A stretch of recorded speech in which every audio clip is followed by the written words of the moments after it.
Baik, Assalamualaikum warahmatullahi wabarakatuh.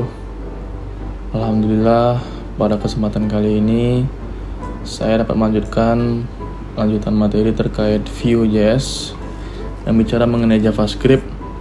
Ini merupakan framework salah satu yang sering digunakan dalam pembangunan front end pada web.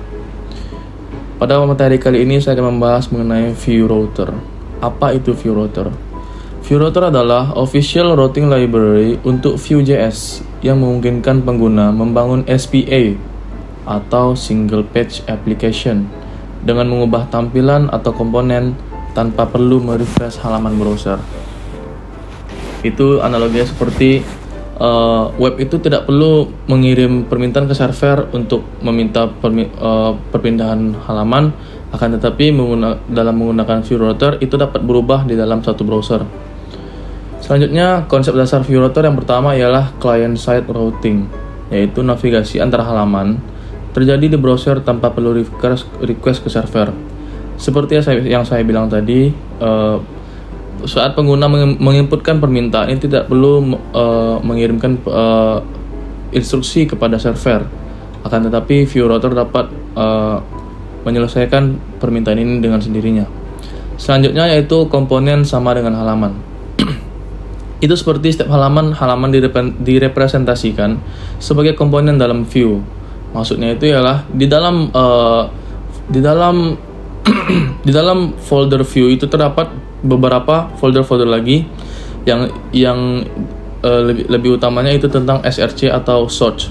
Di dalam source itu dibuat nanti folder baru lagi yang berisikan komponen-komponen yaitu berupa halaman-halaman yang nantinya komponen-komponen yang nantinya akan menjadi halaman-halaman. Nanti saya contohkan kepada codingan. Yang ketiga itu ialah URL sinkron dengan UI, yaitu URL berubah sesuai komponen yang ditampilkan. Selanjutnya yaitu fitur utama pada Vue Router yang pertama ialah dynamic routes, yaitu URL dengan parameter dinamis.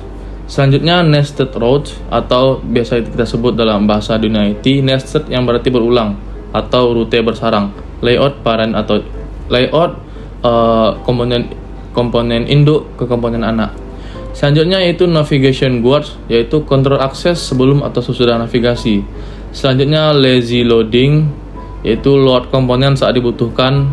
Ya, ini merupakan sedikit bahasa yang cukup familiar. Lazy loading yaitu meloadingkan yang hal-hal yang sangat lamban gitu. Selanjutnya yaitu transition effect, yaitu animasi antar halaman, memberi fitur yang lebih realistis terhadap web. Pada aplikasi Vue Router ini, saya membangun sebuah aplikasi juga yang bernama Inventrack. Inventrack merupakan web yang berbicara mengenai inventory barang, yang mana jika pengguna mengakses web ini dapat mendata seluruh barang yang ada pada gudang atau pada toko mereka.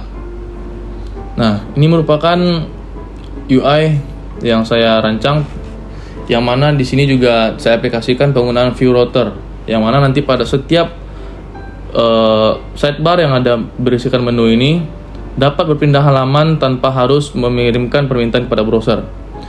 Bagaimana implementasi lebih lanjut, kita akan masuk ke dalam codingan. Saya akan membuat perintah dalam CLI dulu, command line interface cd pbk10. Nah, implementasi Vue Router itu sebenarnya harus ada folder terlebih dahulu. Seperti saya di sini setelah memiliki folder web tersebut, untuk menggunakan Vue Router itu kita harus namanya npm install Vue Router add for. Nah, dikarenakan saya sudah menginstal Vue Router, jadi saya tidak memerlukan lagi untuk npm install. Selanjutnya, jika sudah kita masuk ke dalam satu langkah maju ke dalam folder pbk-p10, saya akan memanggil npm run dev. Nah, di sini akan diberikan localhost di mana folder ini berlangsung. Saya akan membukanya di sini. Nah, ini merupakan laman tampilan pada web aplikasi yang saya bangun. Nah, jika teman-teman lihat di sini, ini merupakan akhiran URL pada web yang saya bangun.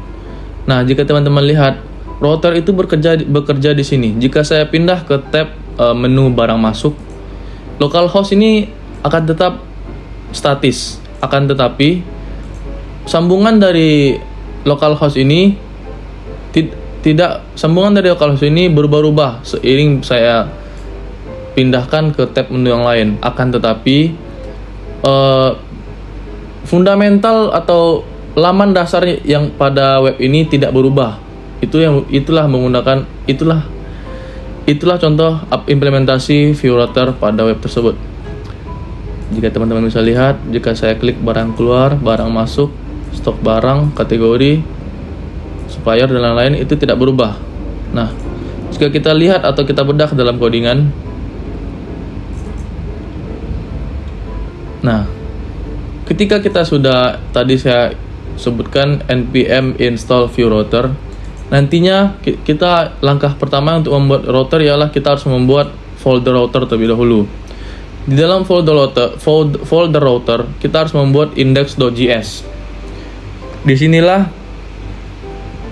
Disinilah algoritma router itu akan dibangun. Pertama-tama kita harus mengimport library view router. Selanjutnya di sini saya membuat const route, yang mana kita memanggil pet pada komponen-komponen tersebut. Selanjutnya saya samakan komponennya dan saya import, memanggil satu langkah ke dalam folder. Nah, kebetulan file-file komponen saya simpan di folder view. Nah, di sini merupakan seluruh kumpulan komponen-komponen yang saya bangun, akan tetapi semua komponen ini akan menjadi halaman nantinya di web.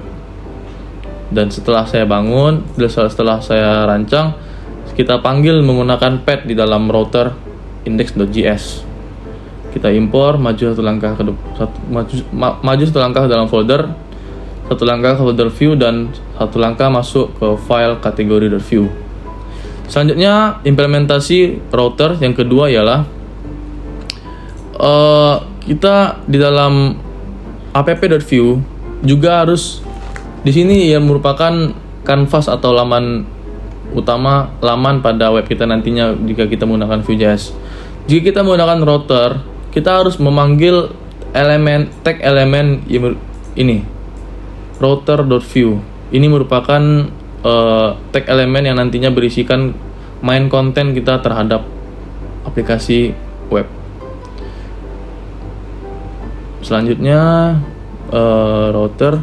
Nah, di komponen saya juga membuat header dan juga sidebar. Nah, jika kita masuk kembali ke dalam halaman web, implementasi seperti yang Bapak minta itu sudah saya penuhi dengan baik, yang mana web dapat berpindah-pindah halaman tanpa harus mengirimkan permintaan kepada server. Bisa teman-teman lihat di sini, supplier ada ke supplier, akan tetapi localhost-nya tetap statis. Setelah 5173 itu baru merupakan implementasi router berjalan.